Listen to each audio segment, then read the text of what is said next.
Gracias, Ami. Y bueno, saludo con mucho gusto a mi querido Rodrigo Pacheco y también nos acompaña vía Skype Arnulfo Rodríguez San Martín, director de análisis de Grupo Financiero Multiva. ¿Cómo estamos? Buenos días, Arnulfo Ro. Buenos días. Mi querido Paco, un gusto de estar contigo, por supuesto, toda mi solidaridad. Contrólate, Paco. Lo estoy tratando de hacer, pero ya sabes. Bueno, a ver, yo no soy financiero, yo no conozco de gráficas y de curvas, pero esta curva aplanada que nos dicen todos los días es la curva plana menos plana que he conocido. Y yo creo que sí se necesita aplanar, si no, ¿cuándo vamos a tener las condiciones para que pueda haber una reactivación económica, Arnulfo? Sí, efectivamente, hay dos curvas. La curva de casos totales, que se va acumulando, va creciendo y que tuvo un crecimiento exponencial. Y cuando se aplana es lo que pasó con China, de repente se queda arriba pero horizontal. Para que esto suceda, la curva de casos diarios, que es la verdaderamente importante, pues tiene que hacerse chiquita, tiene que empezar a descender y eso no está pasando en México. Acabamos de tener apenas el día de ayer la cifra récord de contagios.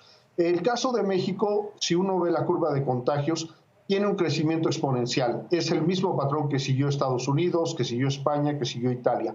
La única ventaja es que es una tasa de crecimiento menor, pero definitivamente de eso a decir que el problema de salud está superado, que la epidemia está controlada, pues hay un abismo verdaderamente.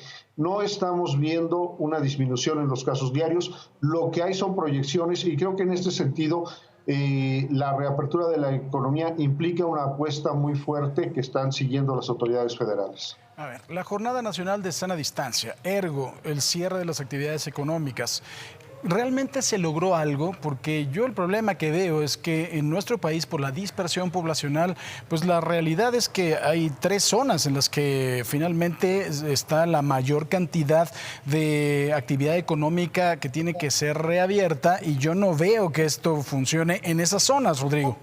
Y Paco, no, ¿sabes cuál es la respuesta? Que no lo sabemos y te voy a decir por 2 factores esenciales. Uno, bajo nivel de pruebas. Sin pruebas no puedes tener un diagnóstico y no puedes entender exactamente cómo está evolucionando. Y 2, la inconsistencia de las cifras. Lo hemos hablado en muchas ocasiones, mi querido Paco. Hay muchas inconsistencias, digamos, a la hora del registro de muertes. Hay inconsistencias con respecto al registro de los casos. Y eso pues no ayuda porque sin confianza no puede haber una reapertura económica importante. Leía una entrevista de Larry Summers y decía que el consumo, por ejemplo, en Georgia, allá en los Estados Unidos y Nueva York, es parecido a pesar de que Georgia se reabrió. Y es que el consumidor y los trabajadores son sensibles al riesgo. Y por supuesto, cuando no hay confianza, pues piensas que el riesgo es indeterminado y a partir de ahí tienes mucha incertidumbre y a partir de ahí no se reactiva una economía totalmente. Así que a pesar de los semáforos, lo que México requiere pues son datos consistentes y mucho más pruebas porque de otra forma es difícil tener un diagnóstico más certero. Me preocupa algo, la curva de la salud y la curva de la reactivación económica. ¿En qué momento se pueden cruzar y la no reactivación económica va a empezarle a pegar a la salud, Arnulfo?